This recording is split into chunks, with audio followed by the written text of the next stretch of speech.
Olá, meu irmão, a paz de Jesus, o amor de Maria e o fogo do Espírito Santo a todos vocês. 29º estudo, irmãos, que felicidade. Estamos caminhando todo dia, o Senhor ressuscitando algo em nós. E hoje, um tema maravilhoso, irmãos. Quando eu estudava e meditava esse tema, eu ficava aqui maravilhado com tudo que o Senhor vai fazer através deste tema. Ressuscitando a verdade. Olha que lindo o tema, a verdade. O Senhor ressuscitando em nós a verdade. Evangelho de São João, capítulo 14, versículo 6. Convido você a meditar comigo. Irmãos, a palavra de Deus, Evangelho de São João, capítulo 14, versículo 6, diz assim. Disse-lhe Jesus: Eu sou o caminho, a verdade e a vida. Ninguém vem ao Pai a não ser por mim. Palavras para a nossa salvação. Glória a vós, Senhor. Irmãos, é um tema e uma passagem que é muito conhecida. É muito conhecida onde nós falamos, Jesus é a verdade, é o caminho e a vida. Ressuscitando a verdade é ressuscitar algo em nós que nos incomoda. Porque quando nós falamos a verdade para as pessoas, às vezes quando ela está no erro, quando ela está cometendo algo que ela não... Irmãos, é natural. As pessoas não gostam de ouvir a verdade. Nós vamos ver aqui, irmãos, quando nós somente falamos algo que é a verdade, as pessoas, infelizmente, irmãos, perdem a amizade, não gostam de ouvir a verdade. E isto, ressuscitando a verdade, é algo que vai incomodar. É algo que vai mexer lá dentro de nós, algo que vai estar incomodando, porque a verdade, irmãos, a verdade incomoda. Vamos para o tema, ressuscitando a verdade. Não é novidade para nós que Jesus dizer que Ele é o caminho, a verdade e a vida. Esse texto é extremamente conhecido entre nós. Para entender que é verdade, precisamos começar pelo caminho oposto, entendendo primeiro que é mentira. A mentira tem duas vertentes. Aqui ele vai trazer primeiro para nós. Ela é a filha do diabo, João 8:44. Assim como tudo o que Jesus fala e faz é verdade, o contrário disso é que tudo que Satanás fala e faz é uma mentira. Parece que isto ficou natural para nós. Não existe no calendário um dia citado como sendo da verdade, mas temos o dia da mentira. A mentira ficou algo corriqueiro para muitos. Já faz parte da vida e nem tememos mais isto. Celebrar a mentira é cultar todas e qualquer inverdade. Não é apenas uma questão cultural ou folclórica. Assim, o próprio São João, no capítulo 8, versículo 31, vai dizer: E conhecereis a verdade, e a verdade vos libertará. Porque só quem pode libertar de todas as coisas, inclusive das garras da mentira, do pai da mentira, dele é a verdade, é Jesus. Irmãos, o pai da mentira é o diabo, e só quem pode nos tirar disto é Jesus, que é a verdade. Mentira também pode ser uma verdade inventada. Quando Jesus diz que Ele é a verdade, portanto é uma verdade absoluta. O que isso seria? É uma verdade que não depende das opiniões das pessoas, pois vive somente além de ser imutável e real. Qualquer outra verdade que seja inventada, que destrói, que no absoluto seria uma verdade pessoal, que pode ser uma mentira. Tem muita gente caminhando com uma mentira e afirmando que é verdade. Porém, esta é a verdade dela e não é uma verdade real. Isto é um perigo. Muita gente replica o que imaginamos ser corretos, sem saber se realmente e convencemos a pessoa disso, mas é a mentira.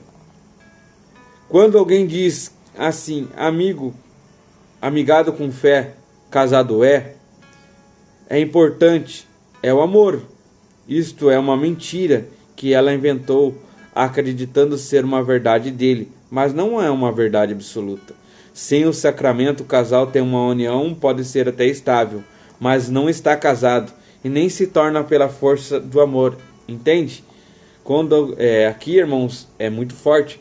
Ele trouxe para nós, o autor deste livro, ele trouxe para nós que quando uma pessoa vive junto há muito tempo, ele fala, não, eu sou casado, amigado com fé, casado é. Pode até ter uma relação estável, irmãos, mas não está casado, não tem a bênção de Deus. Isso não é uma verdade. Então aqui é uma palavra dura, porque se algum irmão ou irmã que escutar isso vai falar, não, mas eu sou casado sim. Porque, irmãos, a verdade, ela incomoda, ela vai trazer para nós. Você tem que tirar o que nós estamos trazendo aqui neste livro, nessa meditação, com os olhos espirituais da palavra de Deus. Se você está casado na igreja, você tem a bênção de Deus. Mas se você não está, irmãos, você não está casado, você não tem a bênção de Deus. Casado é você ter a bênção de Deus no altar, um casamento abençoado por Deus. Se você está casado, né, como fala, mas é uma união estável, você está numa união estável, mas não está casado perante a igreja. Isto, querendo ou não, irmãos, tem que incomodar, porque o Senhor, Ele quer que você case na igreja, você tenha o seu matrimônio. O que Deus uniu, o homem não separa. Então vamos trazer aqui para nós mais um testemunho que ele vai trazer aqui para nós. Quando alguém diz, meus filhos estão já criados, já foram cada um cuidar da sua vida, porque a gente cria os filhos para o mundo. Isto não é uma verdade. A pessoa acredita e repete isso, mas não é uma verdade absoluta. Portanto, é uma mentira. Deus nos concedeu filhos e os pais têm a obrigação de levá-lo ao céu. Olha a obrigação de cada pai, irmãos. Isto mexeu comigo, mexe e tem que mexer conosco, porque nós criamos os nossos filhos para o céu. Se nós não levarmos os nossos filhos, as nossas esposas, nós estamos falhando como marido, nós estamos falhando como pais. O nosso objetivo que o Senhor confiou a nós, filhos, é para levá-los ao céu. Prestamos contas dos nossos filhos.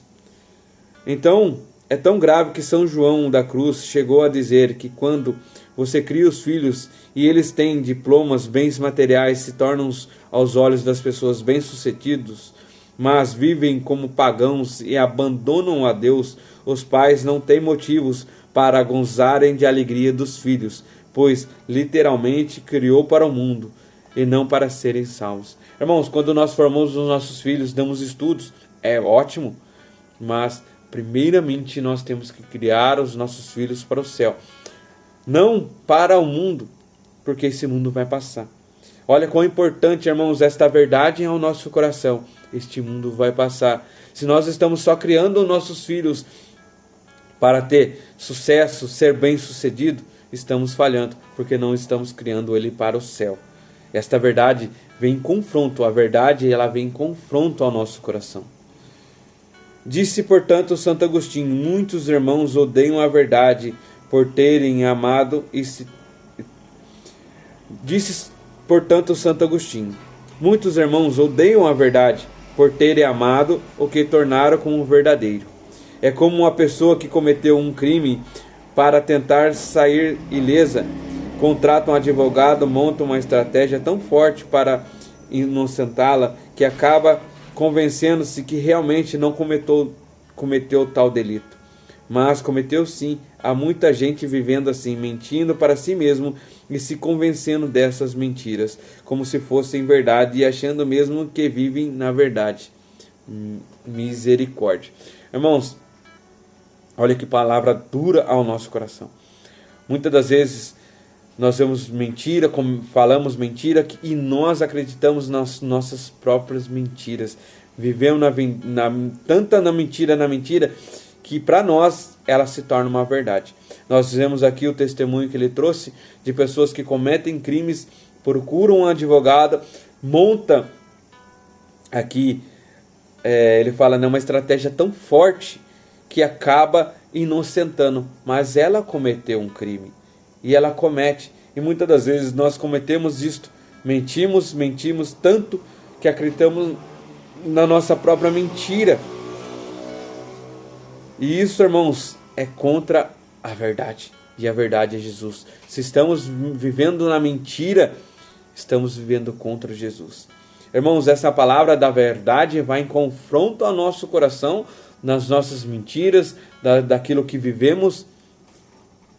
E ela tem que sim vir ao nosso encontro, porque nós temos que sair da mentira e viver na verdade que é Jesus. Onde estão as fontes da verdade? Aqui ele vai trazer para nós. Jesus é a fonte da verdade. Além de afirmar isto no texto de hoje, foi preso, julgado no palácio de Pilatos, afirmando que veio ao mundo para dar testemunho da verdade, e que todo aquele que ama a verdade escuta a sua voz. Pilatos questiona, o que é a verdade? Para nós, Jesus fica em silêncio. Santo Ambrósio diz que não é o homem que busca a verdade, é a verdade que busca o homem. Olha que lindo, irmãos. Santo Ambrósio diz que não é a verdade, não é nós que buscamos a verdade, mas é a verdade que nos busca. É Jesus que busca a cada um de nós. Ele é a verdade. Daí entendemos quando Jesus, no Evangelho de São João, capítulo 15, versículo 16, diz: não foste vós que me escolhestes, mas fui eu quem vos escolhi. A verdade não é um conceito, mas uma pessoa. Nós tiramos aqui, né, irmãos, um texto muito bonito. Foi o Senhor que nos escolheu. A verdade não é um conceito, mas uma pessoa. O Espírito Santo é a fonte da verdade. No Evangelho de São João, capítulo 16, versículo 13, Jesus diz: quando o Espírito da verdade vier, ele vos revelará toda a verdade. Portanto, o Espírito Santo só contém verdade, o que contém da verdade. Ele é o Espírito da verdade. Disse Jesus: a pessoa que é cheia do Espírito Santo não consegue andar na mentira, porque tem a luz. Ela pode fazer uma escolha entre duas coisas, uma coisa ou outra. Também nunca será enganada, porque a verdade liberta, nada fica às escondidas. Olha que importante isso para nós. O Espírito, ele revela todas as coisas e nada fica às escondidas, irmão. A Sagrada Escritura é fonte da verdade. O Salmo 119, versículo 160 diz: a palavra é a verdade desde o princípio, e a lâmpada que ilumina os meus passos. Que lindo lemos que ela é a verdade desde o princípio. Portanto, é a verdade perpétua, é ela mesmo, ontem, hoje, amanhã e sempre. Depois do Evangelho de São João, capítulo 17, versículo 17, vai dizer assim: santificar-nos pela palavra, porque ela é a verdade. Bíblia não é apenas um manual do pregador, do sacerdote ou do estudioso. Deveria ser um livro de cabeceira de todo cristão. Tudo aquilo que você quiser saber está escrito lá. Tudo que você quer saber se está certo ou errado, é a palavra de Deus, é o parâmetro. Lendo a Bíblia, entenderá como ser um bom pai, como ser uma boa mãe. É um manual de vida profissional, de escolhas financeiras para fechar negócios. A carta aos Hebreus, capítulo 4, versículo 12, diz: ela é mais penetrante do que uma espada de 2 gumes. Penetra a divisão da alma e do espírito. Alguém sabe onde fica a divisão da alma e o espírito? A palavra sabe. É por isso que a palavra bem pregada mexe com toda a vida da pessoa. É por isso que a palavra, irmãos, a verdade que está sendo dita aqui, ela vai em confronto ao nosso coração. Ela vai incomodar cada um de nós. Ela mexe com toda a vida de uma pessoa. Irmãos, independente se nós estamos à frente de um grupo de oração, independente pai, mãe, filhos, quando a verdade ela vem, ela incomoda. A igreja é fonte da verdade. Santo Tomás de Aquino diz: a igreja é depositário da verdade. Por isso, irmãos, quando nós vamos à igreja, quando aquela palavra está sendo proclamada, independente de qual versículo, independente de qual texto, contexto, a verdade ela incomoda, irmãos, ela vem e nos move. E muitas das vezes nós fazemos errado. Nossa, eu queria que meu marido estivesse aqui, queria que minha esposa estivesse aqui, queria que meu filho estivesse. Não, a verdade tem que incomodar eu primeiro. A verdade que eu estou lendo aqui, ela tem que incomodar e incomoda eu primeiro, para depois eu anunciá-la. E aqui a fonte da verdade, Santo Tomás de Aquino diz que a igreja é depositária da verdade. Isso significa que ela contém a verdade dentro dela. O Catecismo da Igreja Católica reservou os parágrafos 50 até os 141 só para tratar do poder que ela tem como esposa de Cristo, que é a única verdade. Ela se entranhou de verdade. Nós podemos amar as pessoas, as denominações, devemos respeitá-las e acolhê-las sempre, mas seria difícil fazer vínculos espirituais fora da verdade. Isso implica num dogma chamado infalibilidade papal. Como sucessor de Pedro, o Papa não erra nos assuntos de moral e fé. É a experiência de Mateus 16, o poder da chave de ligar o céu e desligar. Não estamos falando de entrevistas, postagem em redes sociais, opiniões nos corredores de aeroportos. Seria quando fala ex cátedra. É uma forma de dogma, concílio, encíclica, sínodos e documentos em comunhão com o colégio apostólico. Irmãos, aqui ele trouxe um tema muito importante que eu queria trazer para nós. Às vezes, numa entrevista, encontra um jornalista, encontra o Papa dentro de um avião, num corredor de um hotel, algo onde é encontrado, pergunta, às vezes numa homilia.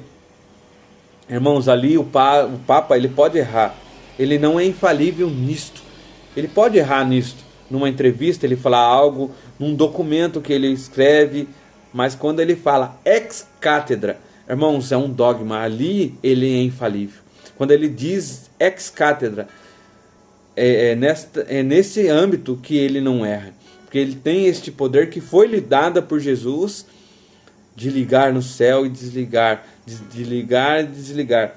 Mateus 16, se você ler a pedra que é Pedro, Jesus deu as chaves e deu o poder de ligar e desligar. Então, quando ele diz realmente ex cátedra, ali ele não erra. Ali sim ele é infalível. Mas em outros momentos ele sim, ele pode errar, ele é humano como nós. Mas no âmbito da verdade, ex cátedra se torna um dogma. A gente tem que saber diferenciar quando é uma entrevista, quando é uma homilia, quando é um documento, mas quando é um dogma. E dogma, irmãos, sim, é infalível. É inviolável, 2000 anos se passaram e a igreja não muda. O Catecismo da Igreja Católica, no parágrafo 766, diz que assim, como Eva nasceu de Adão adormecido no Éden, a igreja nasceu de Cristo adormecido no Calvário. Santo Agostinho diz que costumamos amar a verdade e quando ela nos ajuda, tendemos... E quando Santo Agostinho diz, costumamos amar a verdade, mas quando ela nos ajuda, e tendemos a odiá-la, quando ela nos confronta. Irmãos, quando ela nos ajuda, a verdade é boa, é magnífica, nós amamos, mas quando ela confronta, quando ela vem e começa a incomodar, nós tendemos a odiá-la. Por isso vemos tantas pessoas inimigas da igreja ao procurar outras denominações que ofereça a ela um desejo de ouvir a verdade. Por isso Pilatos lavou as mãos e mudou condenar Jesus. Não via crime até que achava interessante, mas não desejou se envolver. Façam vocês o que quiserem. Seria hoje o jogo politicamente correto? Nisso diz Santo Tomás de Aquino. Não denunciar o erro é aprová-lo. Não defender a verdade é negá-la. O pecado por omissão, quando amamos e ressuscitamos a verdade, nos defendemos com toda a alma. Seremos julgados por pensamentos, palavras, atos e omissões. Irmãos, por isso vemos tantas pessoas inimigas da igreja, ou procuram outras denominações que ofereça a ela o desejo de ouvir e não ouvir a verdade. Irmãos, queremos ouvir aqueles afagos em nossos corações, palavras que nos agradam, mas a verdade não é para isso, irmãos. A verdade é para nos confrontar e mudarmos. A verdade é para ela vir e tirar a mentira que está em nós. E muitas das vezes, quando é dito muitas verdades, nós tendemos a odiá-la. Isso que ficou muito forte ao meu coração quando eu meditava isso. E São Tomás de Aquino, ele fala que não denunciar ao erro é aprová-lo. Se você não está denunciando ao erro, meu irmão, você está aprovando este erro. Se você não está defendendo a verdade de uma pessoa, Jesus, se você não está defendendo a verdade, é negá-la. E você negando, irmãos, o Jesus ele mesmo fala, aquele que me negar, eu também negarei. Como é pesado essa verdade para nós. E ele fala aqui, seremos julgados por pensamentos, quando não pensamos a verdade, quando fazemos mentiras, julgamos mentiras nos nossos pensamentos.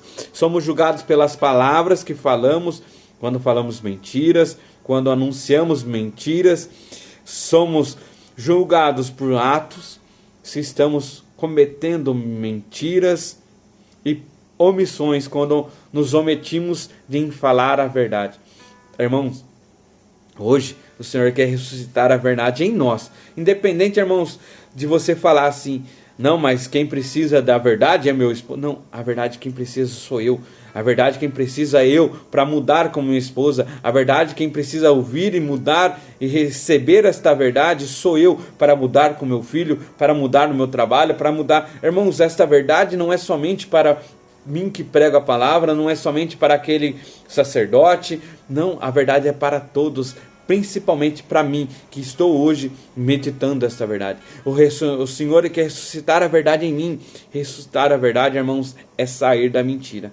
É sair desta mentira que muitas das vezes nós nos entramos e acabamos, como a palavra fala, numa bola de neve. Mentira vai gerando mentira, vai gerando mentira. Não, o Senhor hoje quer ressuscitar a verdade. Assumimos a verdade que é Ele na nossa vida. Irmãos, quando andamos com Ele, as trevas vão embora, a luz vem e tudo é revelado.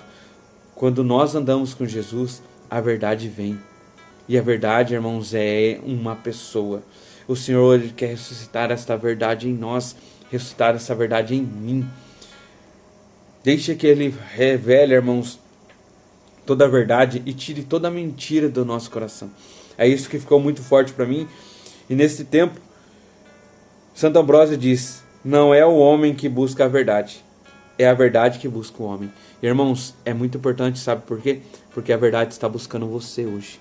A verdade que é a palavra de Deus, a verdade que é o próprio Senhor Jesus, que é Deus, está buscando você hoje. A verdade está indo ao seu encontro. Se incomodou você, irmãos, é porque o Senhor está indo ao seu encontro.